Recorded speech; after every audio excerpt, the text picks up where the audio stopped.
waggaatti daa'ima dhibba afur jechuudha oomisheetoo isinif kennuu danda'a.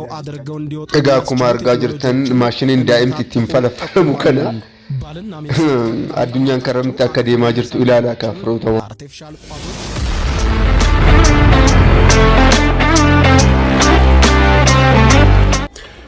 Ashama kabajamtoota keenya jirra akkam jirtan addaan babbannee jirra.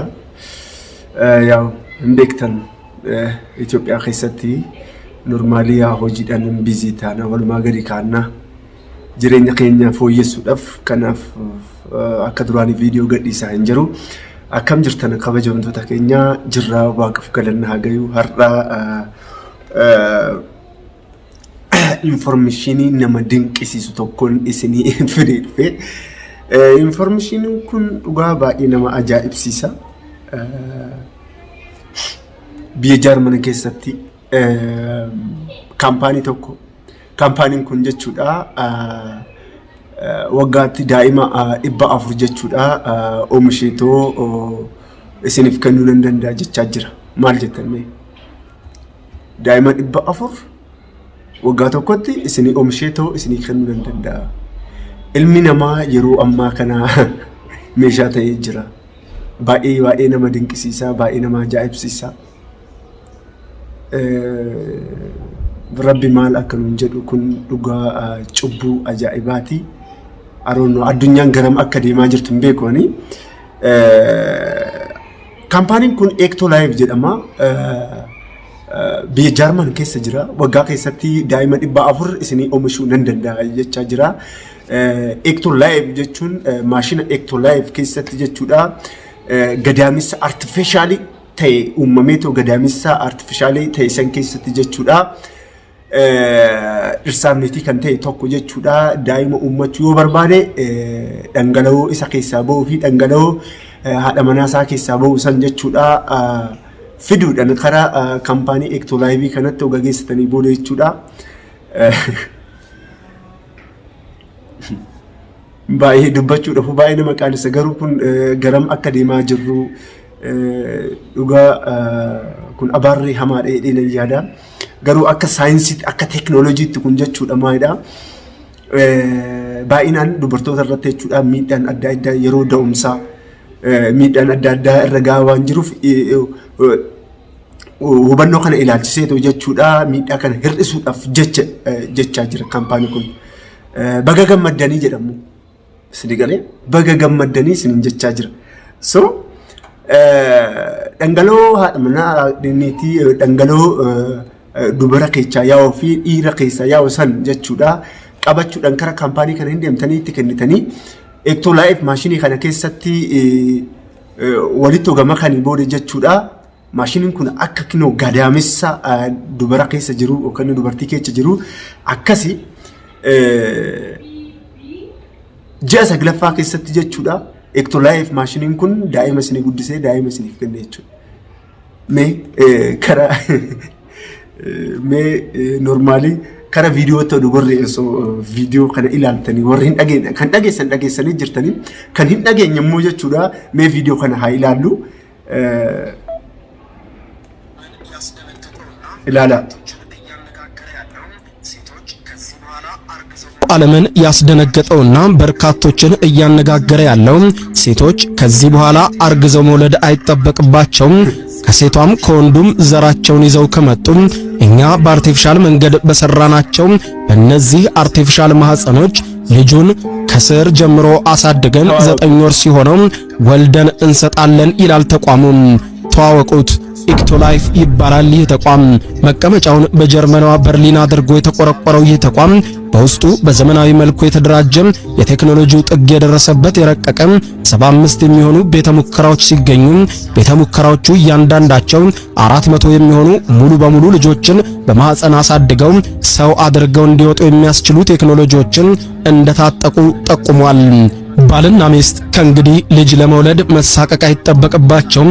ልጅም ለመውለድ በሴት ልጅ ላይ የሚመጣውን ህመም ይቀንሳል በሚል ይሄው ተቋም ያወጣው መግለጫ ላይ የገለጸ ሲሆን መላው ዓለምን ባስደነገጠው በዚህ መግለጫው ላይ እንደገለጸው ይህንን በመጠቀም ልጁን ለማግኘት የሚፈልግ ማንኛውም ወላጅ ልጄ በኢንፌክሽን ተጋለጠ አልተጋለጠ ከሚለው ስጋት ነፃ እንደሆነና የደህንነቱንም ሁኔታ 100% የተረጋገጠና ልጆቹን እንደ ተፈጥሯዊ አቀማመጣቸው አቅፈው የሚያሳድጓቸው አርቲፊሻል ቋቶች ሙሉ በሙሉ ከጀርሞች ንክኪ የጸዱ ናቸው። በተለያየ ምክንያትም ሳይወለዱ የሚሞቱ ልጆችን ታሪክ አድርጎ የሚያስቀር እንደሆነ ነፍሴ ቀባ ኖርማሊ ነፍሴ ቀባ ዳእምት ማሽናን ኡመሜ ኩን ዱጉመ ነማፍና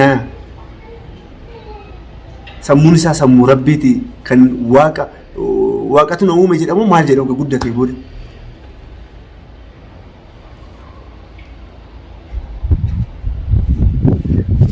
ክሎችም ካሉ በተገጠመው መሳሪያ አማካኝነት በማጤን በቀጥታ ወደ ተያያዘው የወላጆች መቆጣጠሪያ ስልክ መልእክትን በየጊዜው በመላክ ተጨማሪ ክትትል መልእክቶችንም በየሰዓታቱ ያደርሳል። እያንዳንዱ ልጅ ካለበት የኢክቶላይፍ ማሽን ጋር የተያያዘ ስለ ልጁ የጤና ሁኔታ የሚገልጽ ሰማያዊ ስክሪን የሚገኝ ሲሆን ይህ ስክሪን ላይ በየሰዓቱ በየደቂቃው የሚታደሰው አዳዲስ መረጃ በጠቅላላ ወላጆች ካመቻቸው ቦታ በመሆን ስራቸውን እየከወኑ ምቾታቸውን እንደተጠበቀ የልጆቻቸውን ደህንነት ለመቆጣጠር እንዲያስችላቸው ማሽኑ ይረዳል ይላሉ ተመራማሪዎች። ክቡራን አድማጭ ተመልካቾች ይህ በአርቲፊሻል መንገድ ሕፃናትን ስለሚፈለፍለው ተቋም እናንተ ምን ትላላችሁ? ሐሳባችሁን ኮሜንት ላይ አስፍሩም። Egaa kabajamtoota keenya maal jettan mee dhugaan isin jedha maal jettan asirratti kun dhugaa abaarree hamaadha kun rabbi waan jaalatu isinitti fakkaata dhugaan isin jedha naan ofii kiyyaa baay'ee gaddee jira kaampaan immoo kan na aarse baga gammaddan jedha egaa kana kun gaarii miti dhugaa kabajamtoota keenya kun wanta rabbi jaalatu miti anyways maal jettan asirratti jechuudha dhugaan isin jedha baay'ee nama gaddisiisa hojii rabbii keessa seenuun rabbi dhuguma baay'ee namatti akka gaddu kun cubbuu hamaadha kun abaarri hamaadha addunyaan ganam akka deemaa jirtu hojii waaqayyoo keessa seenatu jechuudha haaw ishi haa ta'u ishi daa'imti dhalatu sun dhuguma akka namaatti yaaduu hin danda'a dhuguma akka namaatti gadduu hin danda'a Sinigalee wannan isin jedhu sababni isaatis gadaamessa haadhaa keessatti osoo hin ta'in gadaamessa maashinii keessatti kan uumame jechuudha sinigalee. So garam deemaa jirra kun cubbuu hamaadha dhugaa abaarree hamaadha kan akka qosatti ilaaluu hin qabne dhugaan isin jedha.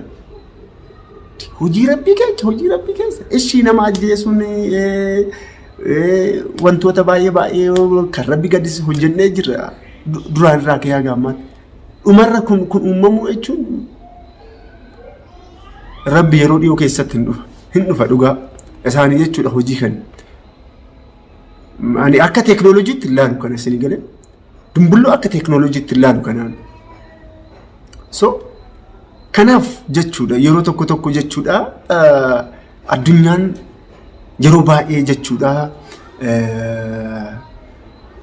rakkoon adda addaa kan ishee muddatu wanta akkana wanta badaa akkana waan hojjennuuf isinii galee baay'ee nama jibbisiisa dhugaan isin jedhaabe information dhageessa teeknooloojii warri dhageenya ishee ani isinitti miira naan information nan hordofa garuu wanti akkanaa kun rabbi nu loluu hin danda'a dheena yaada rabbi wanta akkanarraa nu haa eeguun isin jedhaana baay'ee gaddee jiraanii kabajamtoota diditti maanya hojii waaqa keessa seenu kana jechuun naanaaf itaalin jechuudha daa'imti dhalatte sun dhugaa isin jedha wanna gaarii yaaduu hin danda'u an dhugaa quba shan isiniifan mallatteessa wanna gaarii yaaduu hin danda'u wanni man taane jechuudha isin galee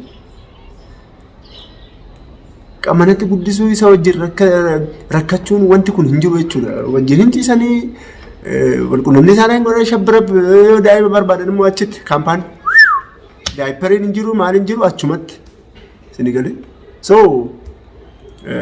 normally baga gammaddan jedhamu maashinii walloo kaampaaniin isaa qilee haa seenu. Anyways ani baay'ee hojii waaqaa keessa seenuu isaaniitiif baay'ee gaddeetan jira. Rabbi isa kana jechuudha furmaata nuuf haa kennu. Mirga nu haa oolchu. Wanta badaa akka dhageenyu hin barbaadu ammaan boore jechuudha. Rabbi isinilleen bakka jirtanitti isin haa eegu biyya keenya biyya diina irraa Rabbi nuuf eegeetu jechuudha biyya nageenya nuuf haa ta'u. Baay'ee nama jibbisiisa information nuyi dhagahaa jirru. Anyways ani kana fudhadhu jechuu barbaadetan kana fudhadhu dhugaan isin jedha. Horaa bulaayii warreen chaanaalii kana amma seentanii haaraa taatan subscribe osoo godhin hin bayinaayi ne jajjabeessaayi warreen chaanaalii kana jaalattan immoo laayikii godha yoo jaalanne dislaayikii godhaati na bira dhaabbadhaa horaa bulaayii kabajamtoota didittii maanyaa baay'een isin jaaladha isin kabajaa.